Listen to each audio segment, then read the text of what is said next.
What's up, good people? What's going on? Um, I'm gonna put this out here. I am a veteran. I did my time in the army, and I enjoyed every bit of it. Well, I lied. There were some good moments and bad moments. There were more good than bad. I'm gonna say that. Um, with that being said, there was a legislative hearing not too long ago with the VA, and a VA representative boldly told Congress that he, the VA rep, and the VA will not comply with their laws. You see this video in a lot of places. You may see them on Rumble. I know it's on YouTube everywhere.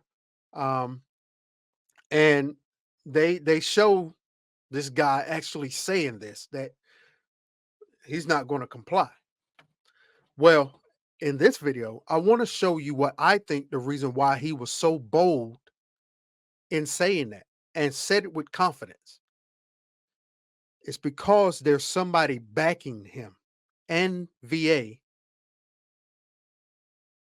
to not comply. And I'm going to show you who they are.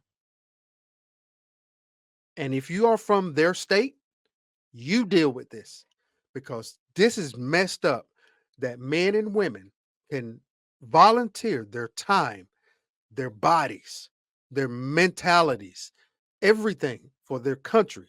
And the moment we get out and we ask for help with certain things, they strip you of your rights. Now you tell me, how is that okay? Some people gave the ultimate sacrifice and gave their lives. And you telling me that if one of their family members asks for help, it's a bad thing to do. Anyway, let's get the video. Let's start with the video. So this is the video that is everywhere. That veterans might be less willing to seek care at the VA, knowing that it could result in them unfairly losing their Second Amendment rights? I am not, as I said before, it's seeking care is not what gets you into the fiduciary program. It's actually applying for benefits that puts you into that program. The National Academy of Sciences found that 35% of the veterans identify, and I quote, the potential of having their personal firearms taken away as an obstacle to use VA mental health services. So if the VA won't acknowledge, and you will sit here and not acknowledge this or try to change that belief, that only leads us to believe that the VA is either trying to reduce the delivery of mental health care, because we have evidence that shows that it does reduce the confidence that veterans have in going and seeking this care. And if you won't acknowledge that, and if you want to change that, then that leads us to believe that you're either trying to reduce the amount of health care that's being delivered by the VA, or you're making this an attempt to seize firearms from the veterans. VA's testimony stated that if the Veterans Second Amendment Restoration Act is signed into law, and this is even more troubling, the VA could not comply, because the VA states the Department of Justice, an executive branch agency, affirmed VA's interpretation of the Brady Act. So, is it the VA's position that the VA will not comply with an act of Congress based on another agency's interpretation of the law? So the VA has always works to comply with all laws. We complied with the Brady Handgun Act when it was in fact the law. So again, is the VA's position, because based on the statement, they could not comply with the Restoration Act, the Veterans Second Amendment Restoration Act, is it your position that you will not comply with an act of law passed by Congress?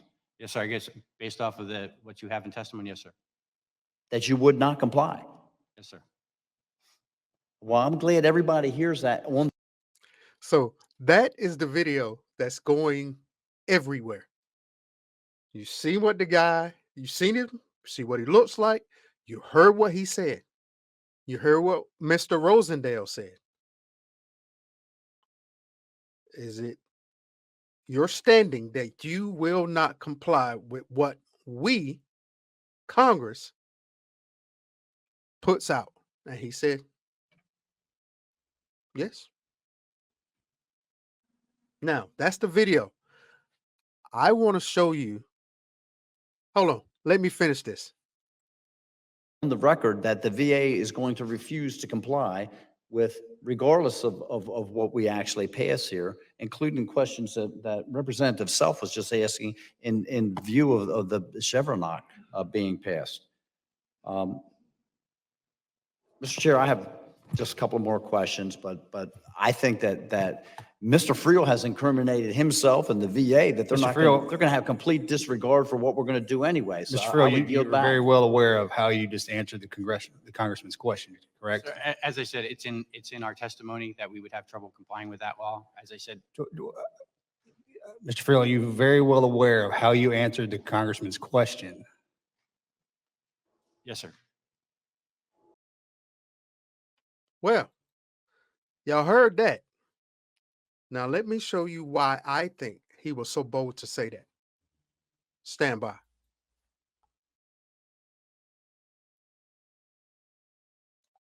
So, y'all heard that. Now, this is the reason why I said what I said. I think this is why that guy is so bold to say what he said right in front of Congress. You know what? I give props due. You didn't do it behind their back. You did it in their face. I give you that. But this is why I think he was so bold to do it, because he is backed by some powerful people. Stand by.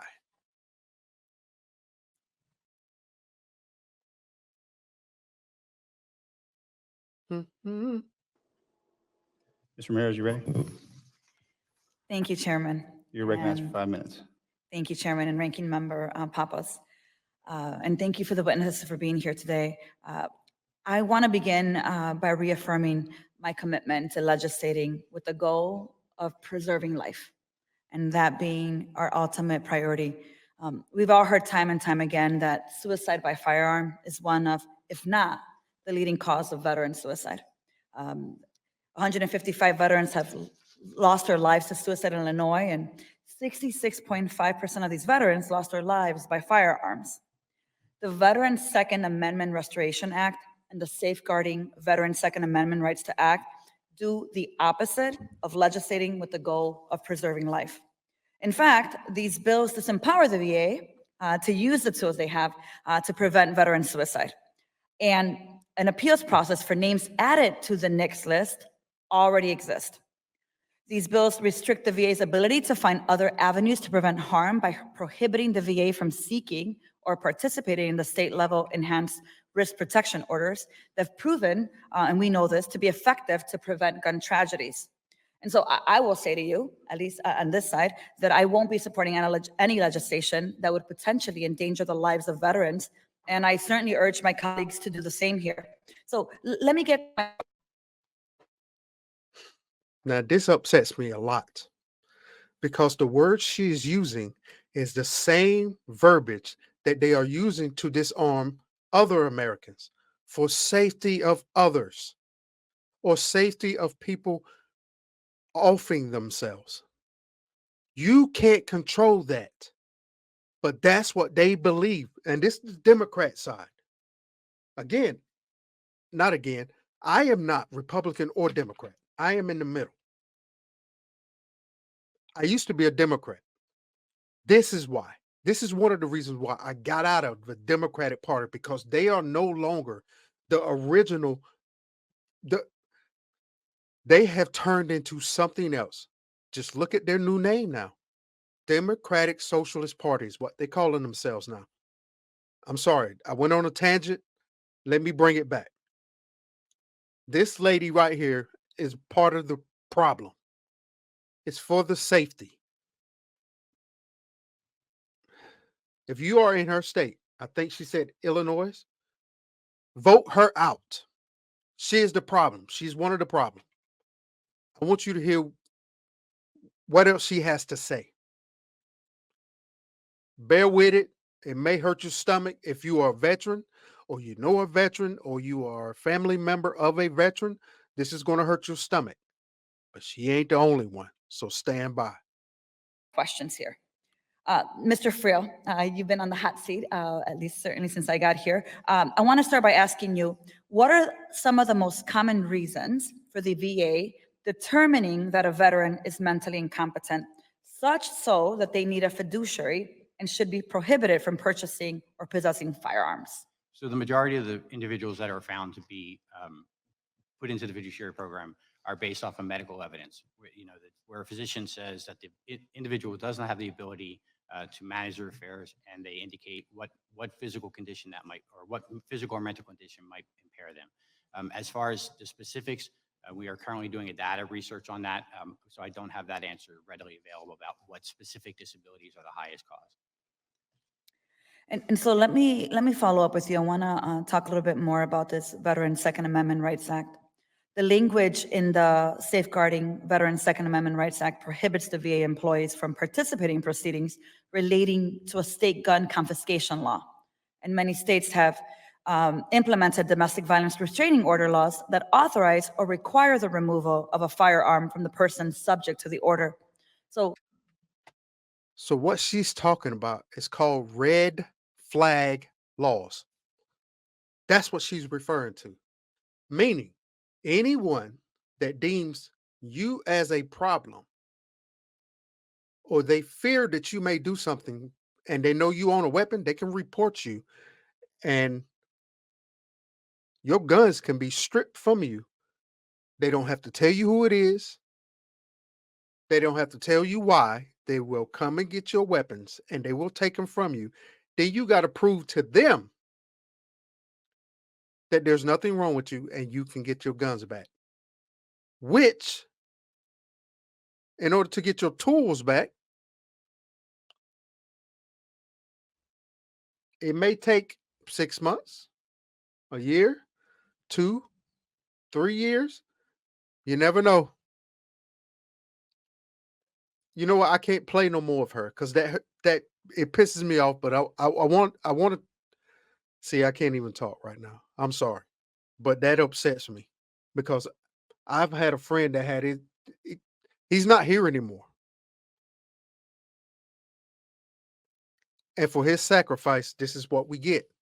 The politicians that were voted in to help us, not just veterans, all of America, are the very ones that is hurting us. But yet people keep voting for the same damn party. Stop voting for the party and vote for the people that represents you, that are for you. That's it. Vote for the policies, not the people or the party. Let me show you the other person that I am talking about, because I'm going to expose them because they deserve it. Remember her, Miss Ramirez. Stand by. Now I know I said I was going to show you the second person, and I will. But this is the person I'm going to show you next is someone that is on our side, and he's going to question him about the procedures of how they go about reporting a veteran in order to get their rights stripped from them. What are the steps that they take? Meaning, do you do background checks? Do you do police reports? Do you do this? Do you do that to prove that that person has a problem? And then you report, and then they get their rights taken, which shouldn't happen anyway, but there got to be steps. I want you to hear his response. Now, again, I want to reiterate, the guy that I'm showing you now is on our side. Hold on. That's for 5 minutes. Thank you, Mr. Chairman, for holding this hearing today. I'm going to start with you, Mr. Friel. When a fiduciary decides they're going to report a veteran to NICS, do they look at any findings that a veteran is endangered to himself or others? Do they look at mental health records? Do they look at arrest records? Do they look at judicial records? So yeah, see, so today, when we report someone to NICS, we are following the Appropriations Act of 2024, where we are only reporting those where we have a court finding or order of potential harm to self or others. We do not actively search for those. We do rely on first-party information, or if the veteran were to have, say, a court-appointed guardian or custodian, then we would seek to see what the order is. But we are not actively investigating or doing background check on any veteran put into the fiduciary program. So basically, what he said, the information that they get in order to get a person reported and stripped comes from them, not outside, from them. So when he said guardian, that could be the person's wife or husband or brother or sister. That's guardians. They can report the veteran. They won't do any outside checks and they can strip. Just to be clear, just in case you missed that. Let's finish. Thank you. Ms. Messenger, do VA employees currently initiate or participate in any state proceedings to temporarily confiscate any veterans' firearms, even when experts on red flag laws inform us that such proceedings would provide them with no adequate opportunity to defend themselves in court? Thank you for that question. I am gonna yield to Mr. Friel. So just so I can clarify, make sure I'm giving you, you're asking, is there anything currently where VA is pursuing those red flag laws or are participating in those? Is that? Yeah. Yes. Participate in any state proceedings to temporarily confiscate any veterans' firearms. This is what I mean. I hate cutting in and out, but for people that don't understand what is going on, I want to help you understand. You just heard him say red flags. Look up what red flag laws are. It's going to scare you. Listen to his response. So the VA unto itself does not confiscate firearms. It's not within our purview. However, VA police. That's not what the question was, sir. I- Do VA employees currently initiate or participate in any state proceedings that go on to temporarily confiscate Yes, a they could veteran's be. firearm? Yes, they could be ordered. They could testify. VA police or clinicians could testify in hearings where there's domestic violence, or in an area where the veteran may have to be temporarily in residence medical care. So yes, in those cases, they would participate in a hearing. Mr. Friel, did you Okay. This is long. I want to end this soon. Let me show you the person that is not on our side. Stand by. All right. So this is it. This is the final guy. I'll leave the link below for the entire hearing. Check it out, please. If you have a veteran in your family or you know one that's a good friend, check this out and share it, please.